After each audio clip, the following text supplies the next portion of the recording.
Being called ambitious, which is what I was called, made me seem kind of conniving and threatening and that I had planned this all. Never, ever occurred to me that I could be Secretary of State.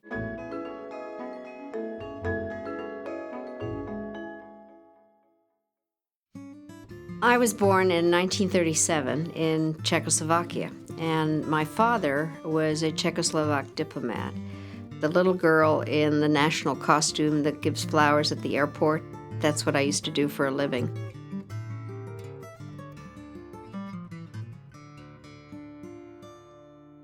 It's very interesting to go to a women's college because you were trained to really think and be a very forward-leaning person in terms of your intellectual interests. But everybody really was looking to get married. I myself got married 3 days after graduating from college, and I happily got pregnant, and I had twins. I started working on my PhD. It took me a very long time.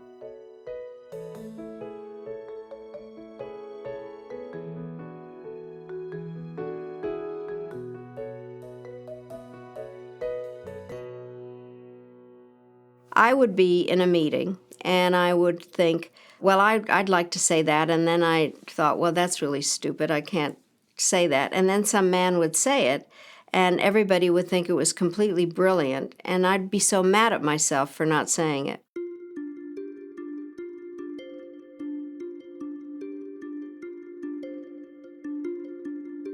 I thought that I was happily married. It was a huge shock to me. It was a matter of how I had seen myself. I was Mrs. Joseph Medill Patterson Albright. You know, we all used our husbands' names. There was an identity crisis. As it turns out, I think those next 10 years were the ones that were the most influential in my own sense of being able to have my own views and be able to survive. I taught at Georgetown, and I did a lot of different things. I worked on campaigns. One thing really led to another in terms of my having developed an expertise on relations with the Soviet Union and Central and Eastern Europe.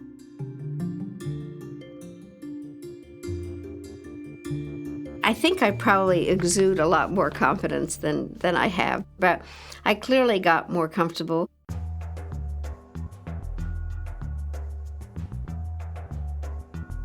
Our government provided me with the transcript of what the Cuban pilots were saying to each other.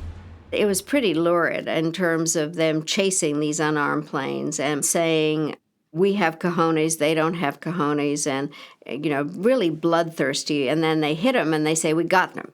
So I just happened to say, this is not cojones, it's cowardice. And to this day, when I'm in Miami, I get called Madam Cojones. When my name came up to be Secretary of State, there were those who said that a woman cannot be Secretary of State, that other countries would not deal with a woman. The Arab ambassadors at the UN said, we have dealt with Ambassador Albright and never had any problems, so this is not an issue. I had more problems with the men in our own government.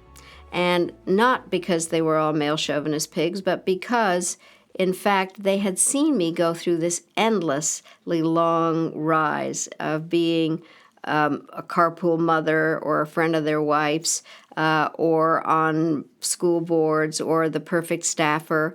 And all of a sudden, I'm Secretary of State, and they wonder why they weren't.